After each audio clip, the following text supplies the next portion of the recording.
Hello dear, welcome करता हूँ आप सभी जितने भी फर्स्ट ईयर के डियर स्टूडेंट हैं। तो आपके सामने देख रहे हैं GNM first year important questions fundamental of nursing 2022 से 23, यानी 2022 से 23 के लिए सभी स्टेट्स को ध्यान में रखते हुए, चाहे आप बिहार है, एमपी है, राजस्थान है, झारखंड है, कहीं भी है, किसी भी स्टेट से, यूपी है, किसी भी स्टेट से आप एग्जाम दे रहे हैं जीएनएम फर्स्ट ईयर का 2022 से 23 सेशन में है, तो आपके लिए फंडामेंटल ऑफ नर्सिंग का महत्वपूर्ण प्रश्न को शामिल कर लिया गया है। शॉर्ट लॉन्ग सभी प्रकार के क्वेश्चन आपको यहाँ पे इम्पोर्टेंट दे दिए गए हैं। अगर आप इतना को पढ़ लेते हैं तो आपका जो है कोई दिक्कत नहीं होगा एग्जाम में, मैं इस बात को आपको विश्वास दिलाता हूँ। मैं इससे पहले बायो साइंस का, जिसमें एनाटॉमी, फिजियोलॉजी, माइक्रोबायोलॉजी का दे चुका हूं। आप लोग उस वीडियो को नहीं देखे तो जाकर देखिए कि कितना इंपॉर्टेंट क्वेश्चन बायो साइंस में मैंने दिया है। यह दूसरा जो है आपका फंडामेंटल का डल रहा है, और इसके बाद 2 सब्जेक्ट का और आपका बच जाएगा। ठीक है, तो चलिए हम लोग करते हैं बिना किसी देरी किए हुए शुरू, और आप लोग वीडियो को अच्छे से देखिएगा। ठीक है, तो चलिए करते हैं शुरू। माय डियर, पहले आपका यहाँ पे शॉर्ट क्वेश्चंस है। ठीक है, शॉर्ट क्वेश्चंस है। शॉर्ट क्वेश्चंस में कौन कौन क्वेश्चन है आपके सामने में है। आघात है, शॉक के बारे में। उसके बाद विभिन्न प्रकार के जो कंफर्ट डिवाइस है, आराम में उपयोग होने वाले डिवाइस है, उनका नाम लिखना है। ठीक है, दूसरा प्रश्न है सांप काटने पर प्राथमिक उपचार को बताना है यहाँ पे। ठीक है, उसके बाद जो व्यक्ति डेथ हो जाता है तो मृत शरीर का देखभाल करने का क्या प्रक्रिया है उसको बताना है। प्राथमिक गोल्डन रूल्स बताना है फर्स्ट एड का, समझ गए। उसके बाद एनजी ट्यूब डालने का क्या प्रोसेस होता है और डालने का क्या उद्देश्य है वो बताना है। अब यहाँ पे है कब्ज और डायरिया अतिसार का आप प्रबंध कैसे करेंगे अगर किसी को कब्ज या अतिसार होता है तो। उसके बाद है रिकॉर्ड और रिपोर्ट्स को संक्षिप्त में लिखना था। व्यक्तिगत स्वच्छता, पर्सनल हाइजीन के बारे में लिखना है, समझ गए। पॉइजनिंग, फूड पॉइजनिंग में आप फर्स्ट एड कैसे देंगे ये बताना है। रोगी के अंतिम अवस्था में देखभाल से क्या समझते हैं। टर्मिनल इल पेशेंट क्या होता है उसको समझाना है। उसके बाद है बैरियर नर्सिंग, आइसोलेशन नर्सिंग पर आपको लिखना है कि बैरियर नर्सिंग क्या होता है, आइसोलेशन क्या होता है, इसको समझाना है। रोगी और पेशेंट, नर्स पेशेंट रोगी के बारे में बताना है। नर्स पेशेंट रिलेशनशिप के बारे में बताना है, पढ़ा चुके हैं। उसके बाद आपको नर्सिंग का लीगल एंड इथिकल एसेप्ट को बताना है। ठीक है, कानूनी और नैतिक पहलू क्या है नर्सिंग में, वो चीज़ को लिखना है। उसके बाद नर्स का जो है आपदा प्रबंध को आपको समझाना है, नर्सिंग का भूमिका। उसके बाद नर्सिंग केयर ऑफ इल्डरली या जीडियाट्रिक पेशेंट, ठीक है, यानी वृद्ध व्यक्तियों, बुजुर्ग व्यक्तियों को देखभाल कैसे करेंगे ये बताना है। पोषण पर कौन कौन से वह कारक है जो प्रभाव डालते हैं उसको बताना है। फाउलर्स पोजीशन के बारे में बताना है। नाड़ी का क्या विशेषता होता है, कैरेक्टरिस्ट ऑफ पल्स, पल्स के विशेषता बताना है। जलना क्या होता है, जलने के प्राथमिक सहायता उसको बताना होगा। शरीर में तापक्रम और नाड़ी लेने का स्थान कहाँ कहाँ से होता है लिखना पड़ेगा। कहता है सफल बुढ़ापे हेतु कौन कौन से चीज़ें हैं जो एक व्यक्ति को सक्सेस जो है दिलाता है, बुढ़ापे में सही बुढ़ापा दिलाता है। कहता है नमूना लेने में रक्त और पेशाब के नमूना एकत्रित करने का क्या सिद्धांत है। ठीक है, उसके बाद हेमरेज, रक्तस्राव के बारे में बताना है, और नोजोकोमियल संक्रमण के बारे में बताना है। ओके, आगे है स्टैंडर्ड सेफ्टी मेजर, यानी मानक सुरक्षा सावधानियां के बारे में बताना है। फिजिकल एग्जामिनेशन यह कितने प्रकार से किए जाते हैं वो बताना है। नर्सिंग एक कला और विज्ञान है कैसे, इसको आपको समझाना है। ओके, नक्सीर क्या है, इसके फर्स्ट एड को लिखना है। एपिस्टेक्सिस को फर्स्ट एड लिखना है। और दर्द क्या होता है, दर्द का आप आकलन कैसे करेंगे इस चीज़ को बताना है। ठीक है, तो इस प्रकार से मैंने 30 जो है शॉर्ट नोट्स आपको बताया है, जो आपको 5-5 नंबर में एक पूछेगा। शॉर्ट नोट्स में 15-20 नंबर में शॉर्ट आपका पूछता है, तो आपको यहाँ से 30 में से ही आपके आने की ज़्यादा संभावना है। ठीक है, बाकी कुछ शॉर्ट क्वेश्चन और हो सकते हैं, जैसे कारण बताए, उद्देश्य बताए। तो आपको मैंने यहाँ पे उद्देश्य अगर पूछेगा तो पूछेगा कि बिस्तर पर स्नान क्यों किया जाता है, इसका क्या उद्देश्य है। मुंह धुलाने का क्या उद्देश्य है। इन्हेलेशन का क्या उद्देश्य है। पेशाब जांच का क्या उद्देश्य है। पट्टी क्यों बांधा जाता है, क्या उद्देश्य है। इंजेक्शन लगाने का उद्देश्य। गर्म पानी का बोतल से सेकाई जो किया जाता है उसका उद्देश्य। एनीमा देने का उद्देश्य। बिस्तर बनाने का उद्देश्य। शीतल प्रयोग का उद्देश्य। बैक केयर का उद्देश्य। ठीक है, मुंह से दवाई देने का उद्देश्य। भाप देना, इसका क्या। तो विभिन्न प्रकार के आपको 5-6 दे देगा, कहेगा कि इनका उद्देश्य बताइए 5 नंबर या 10 नंबर में। ठीक है, तो आपको लिख देना है। ठीक है, तो ये चीज़ें हो गया। आगे हम लोग चलिए यहाँ पे सीरियल थोड़ा इसका गड़बड़ा गया है, ये देख लीजिएगा आप लोग, ठीक है ना। इसका सीरियल जो है उद्देश्य वाला का सीरियल गड़बड़ है, समझ लीजिएगा। आगे हम सही कर देंगे। आपको इन सभी क्वेश्चन का जो है आप लिंक मिल जाएगा, कभी भी कहीं भी आप देख सकते हैं। nursingyan.com पर इसको डाल देंगे। आप लोग जब भी मन हो, आज से 2 महीना के बाद भी मन हो, तो आप देख सकते हैं हर एक सब्जेक्ट के क्वेश्चन को नर्सिंग ज्ञान पर ही, ठीक है। जो भी क्वेश्चन आपको देखना हो सीधा उसका नाम लीजिएगा, उस सेशन में जाइएगा, उस सब्जेक्ट में क्यूबी वाला में, डिफिनीशन एंड क्यूबी वाला में आपको वहाँ पे मिल जाएगा, ठीक है, इंपॉर्टेंट क्वेश्चन।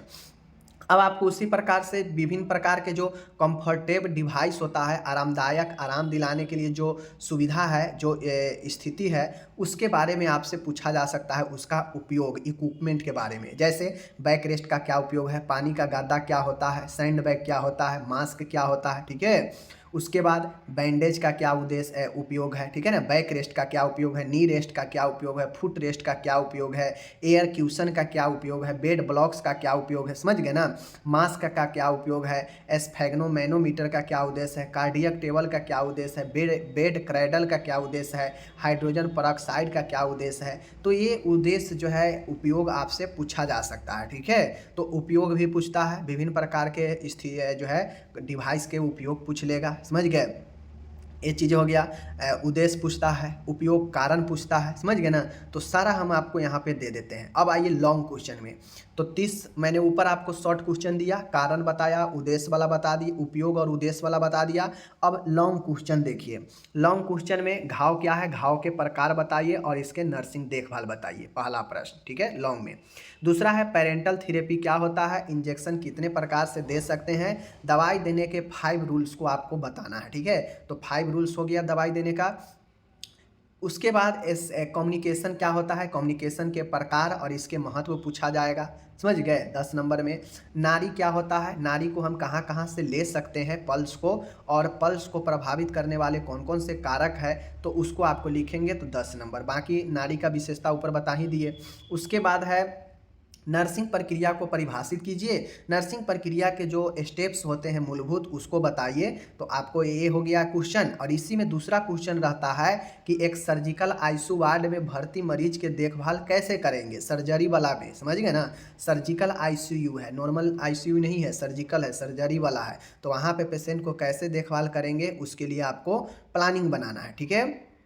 आगे है ब्लड प्रेशर, ब्लड प्रेशर को प्रभावित करने वाले कौन कौन से कारक है, उसको समझाना है आपको, ठीक है। कहता है कोल्ड हॉट एवं कोल्ड एप्लीकेशन को परिभाषित करते हुए इनके बीच में अंतर भी बताना है कि कोल्ड एप्लीकेशन क्या है और हॉट एप्लीकेशन क्या है, दोनों में क्या अंतर है, दोनों का क्या उपयोग है, आपको बताना होगा। Long question.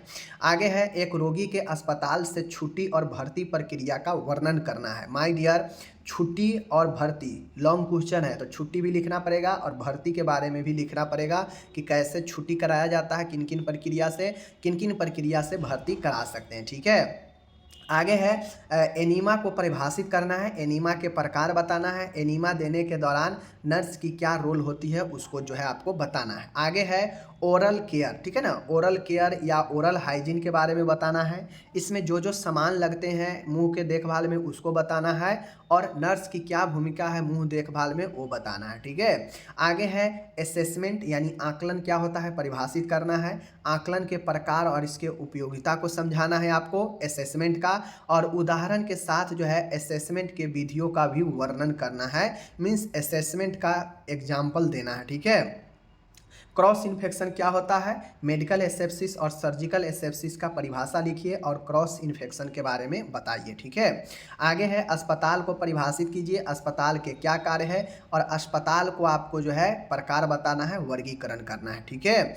आगे देखिए नर्सिंग को परिभाषित करते हुए एक अच्छी और कुशल नर्स का गुण बताना है आपको, क्वालिटी बताना है नर्स का, और नर्सिंग स्कोप लिखना है, ठीक है। नर्सिंग स्कोप कि कहाँ कहाँ नर्सिंग का क्षेत्र है वो बताना है, ठीक है। आगे है शरीर में औषधि पहुंचाने का मार्ग, मतलब किस किस मार्ग से कौन कौन से रूट है, रूट लिखना है। ठीक है, औषधि देने के सुरक्षा के उपाय लिखना है, यहाँ पे तपाय नहीं उपाय होगा। Safety measure of drug administration, समझ गए। और मुख द्वारा औषधि देने में नर्स की क्या रिस्पॉन्सिबिलिटी होनी चाहिए, मुख द्वारा देने में, समझ गए ना, उसको लिखना है। ओके, उसके बाद है माय डियर दाब व्रण किसे कहते हैं। ठीक है, दाब व्रण किसे कहते हैं, बेड सोर। बेड सोर के कारण चिन्ह लक्षण लिखना है और इसको जो है आप कैसे रोकथाम करेंगे वो भी बताना है बेड सोर का। ठीक है, और ये बेड सोर काफ़ी महत्वपूर्ण प्रश्न है। ओके, आगे प्रश्न है बैंडेज बांधने के 5 नियम लिखे। बैंडेज बांधने का 5 नियम लिखे।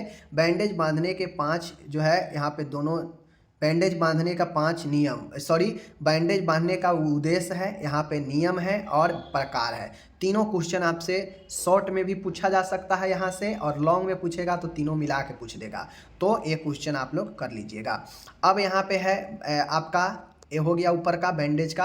अब है यहाँ पे हाथ धोने से क्या मतलब है, हाथ धोने का क्या मतलब होता है, और हाथ धोने के आवश्यक जो चरण होते हैं, स्टेप्स होते हैं, उसको बताना है हैंड वॉशिंग का। ठीक है, आगे है बुखार से, फीवर से क्या समझते हैं, फीवर के प्रकार बताना है, और बुखार वाले जो मरीज है उनके नर्सिंग देखभाल को बताना है आपको। ठीक है, तो ये हो गया आपका बुखार के बारे में। और यहाँ पे लास्ट लॉन्ग क्वेश्चन है, वो है फ्रैक्चर के बारे में, फ्रैक्चर के प्रकार। ठीक है, फ्रैक्चर के जो है आपका यहाँ पे देख लीजिए फ्रैक्चर क्या है। ठीक है, फ्रैक्चर के प्रकार, फ्रैक्चर के कारण, फ्रैक्चर के प्रकार और लक्षण बताना है। उसी प्रकार से जो है आपको अस्थि भंग के उपचार और जटिलता को आपको लिखना है। ठीक है, तो इस प्रकार से फ्रैक्चर आपका समाप्त हो गया, यानी long question. Long question total मैंने 20 रखा है। ठीक है, शॉर्ट क्वेश्चन मैंने 30 रखा है। टोटल आपका 50 क्वेश्चन है शॉर्ट और लॉन्ग बनाकर।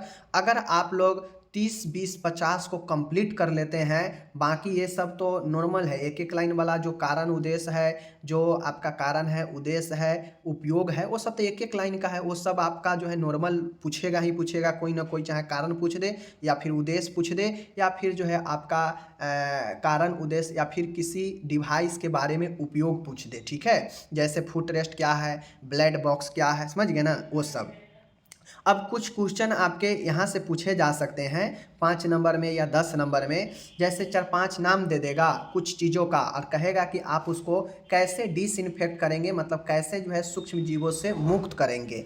तो मैकिनटोश को कैसे आप सूक्ष्म जीवों से मुक्त करेंगे, कैंची को कैसे करेंगे, कंबल को कैसे करेंगे, थर्मामीटर को कैसे करेंगे, माउथ गैग को कैसे करेंगे। ठीक है, और उसके बाद आपका यही 5 जो है आप कैसे जो है इन सबको जो है आप विसंक्रमण करेंगे, डिसइंफेक्ट करेंगे, बताना रहेगा। तो इस ये भी क्वेश्चन पूछ सकता है कि कैसे आप इसको डिसइंफेक्ट करेंगे।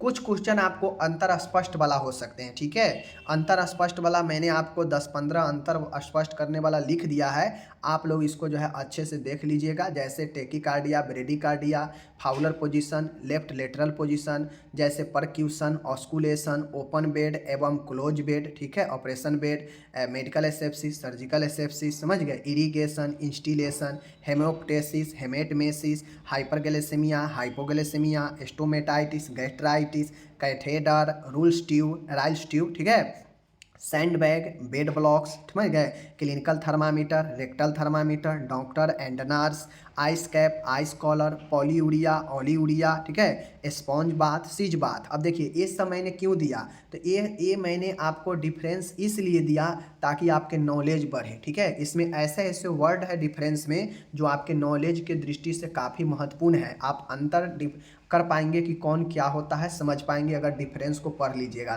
तो ये डिफरेंस जो मैंने 15-20 दिया है काफ़ी महत्वपूर्ण है, आप लोग अच्छे से करिएगा तो बहुत नॉलेज बढ़ेगा इस डिफरेंस से। इस डिफरेंस को हम इसीलिए दिए हैं ताकि नॉलेज बढ़े। ठीक है, मेरा यही लक्ष्य है कि इतना क्वेश्चन दिया जाए कि आप नॉलेज भी गेन कर सके और एग्ज़ाम में बढ़िया भी कर सके।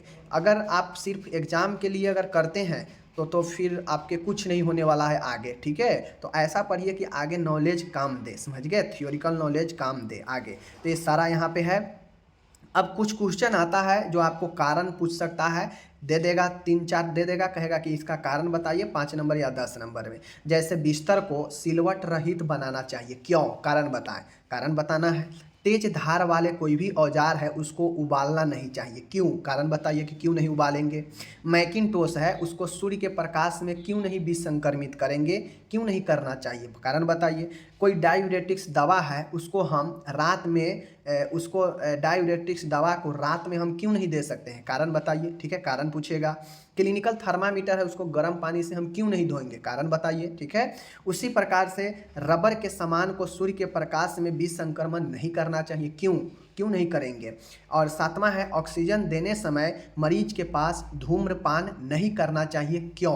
कारण बताइए कि क्यों धूम्रपान नहीं करेंगे जहाँ पे मरीज को ऑक्सीजन चलेगा। तो एक कारण हो गया, कारण वाला भी पूछता है एग्जाम में, तो आप लोग लिख दीजिएगा। तो माय डियर, अगर कारण, उद्देश्य और उपयोग ये तीनों को हम अगर छांट देते हैं, जो कि एक वन लाइनर क्वेश्चन के टाइप में पूछता है, उपयोग, उद्देश्य, कारण, बस एक एक दो दो लाइन का होता है आंसर उसका, तो वो हलवा होता है। उसको बड़ी आसानी से आप लिख सकते हैं कि क्या उद्देश्य होता है, क्या कारण है इसका, ठीक है, या फिर इसका क्या उपयोग है। वो आराम से हलवा टाइप से होता है, आराम से लिख सकते हैं। तो इसको तो हटा दीजिए। मेन क्वेश्चन आपका जो है शॉर्ट क्वेश्चन है, समझ गए, प्लस में आपका लॉन्ग क्वेश्चन है। ठीक है, तो शॉर्ट क्वेश्चन और लॉन्ग क्वेश्चन मैंने आपको कुल मिला के 50 आपको मैंने दिया। ठीक है, 50 क्वेश्चन दिया है। अगर शॉर्ट क्वेश्चन और लॉन्ग क्वेश्चन 50 को अच्छे से आप क्लियर कर लेते हैं तो माय डियर, मैं इतना आपको भरोसा जरूर दिला सकता हूं कि आप जो है एग्जाम में बहुत बेहतर कर लीजिएगा। ठीक है, बहुत बेहतर कर लीजिएगा। ठीक है ना, तो इस चीज़ को आप लोग समझ लीजिए, बहुत बेहतर करिएगा। कम से कम यहाँ से जो है आपके 95% क्वेश्चन तो आएंगे ही आएंगे। 100% कोई नहीं गारंटी लेता है, समझ गए, मैं भी नहीं लेता हूँ और किसी का ठीक भी नहीं रहता है 100% का। तो मैं 95% तो जरूर कह रहा हूँ कि इतना पढ़ लीजिएगा तो आपका एग्जाम में 95% क्वेश्चन यहीं से आने वाला है, इसी पे जो है क्वेश्चन से। ठीक है, तो बाकी आपकी मन तैयारी कर सकते हैं यहाँ से। बाकी रह गई बात कि आंसर इसका कहाँ मिलेगा, तो सारा हम पढ़ा चुके हैं। प्ले लिस्ट में जाइए, चैनल के प्ले लिस्ट में जाइएगा, फंडामेंटल ऑफ नर्सिंग 2022 से 23 का, तो उसमें पढ़ाए गए सभी 40 के आसपास वीडियो में सबके डिस्क्रिप्शन में PDF है और वहाँ से आप आंसर ले सकते हैं जो भी टॉपिक पढ़ना हो। ठीक है, प्रॉपर इसका आंसर देना संभव नहीं है क्योंकि हम ऑलरेडी सभी वीडियो के डिस्क्रिप्शन में PDF दे चुके हैं।